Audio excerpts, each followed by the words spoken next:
The last week or two that I've been out has been nothing but report after report of bridges and schools and airports and highways all being overtaken by radical Islamic protesters.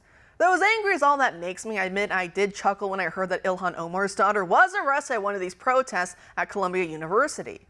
But putting that slight amusement to the side, it's terrifying how many of these protests have openly devolved into flagrant pro-Hamas support, with an event hosted at the Teamsters Union headquarters in Chicago literally featuring a Palestinian activist teaching union members how to chant "Death to America" and "Death to Israel" in Persian. Our next guest tonight wrote a piece for Newsmax exposing what terror groups can be linked to these supposed peaceful protesters. Joining us now to discuss is national security researcher John Rosamondo. John, as always, thanks for being here tonight. So you write in this piece that, quote, "A closer look shows the organizers belong to Marxist protest groups, many of which had ties to the Popular Front for the Liberation of Palestine or have at least expressed support for that terrorist group," end quote. Can you explain for us this pattern that you're putting together? Well, if you look at the organizations that were out in the front on Monday, blocking the Lockheed Martin headquarters here in Arlington, Virginia, or going and obstructing access to the Pratt & Whitney plant that provides engines for Israeli warplanes, or blockading Boeing in St. Louis.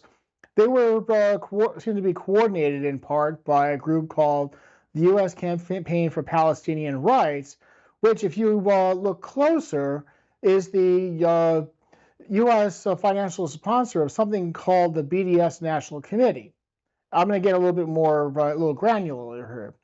One of the main groups within that group is something called the Council of National and Islamic resistance, that includes representatives of Hamas, the Popular Front for the Liberation of Palestine, the Palestinian Islamic Jihad, and every single major Palestinian terrorist organization.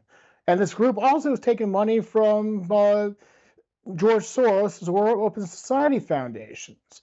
If you want to go a little bit farther out, you had something called the People's Forum that organized this on an international level. And if you look at its steering committee, it includes people like Charlotte Cates, who's an activist for the Popular Front for the Liberation of Palestine, the Kiao Collective, which is pro-CCP, and so forth. I mean, the major media will not tell you who these people are. You know, and like you're saying, these are very radical extremist people, right? People who, at least in some of these groups, it seems online, and in other cases will at least endorse or encourage or look the other way when it comes to talk about violence and violent retribution. So should people, when they see this, keep in mind when thinking of these groups that many of these groups do encourage and endorse violence? Absolutely. These people are communists.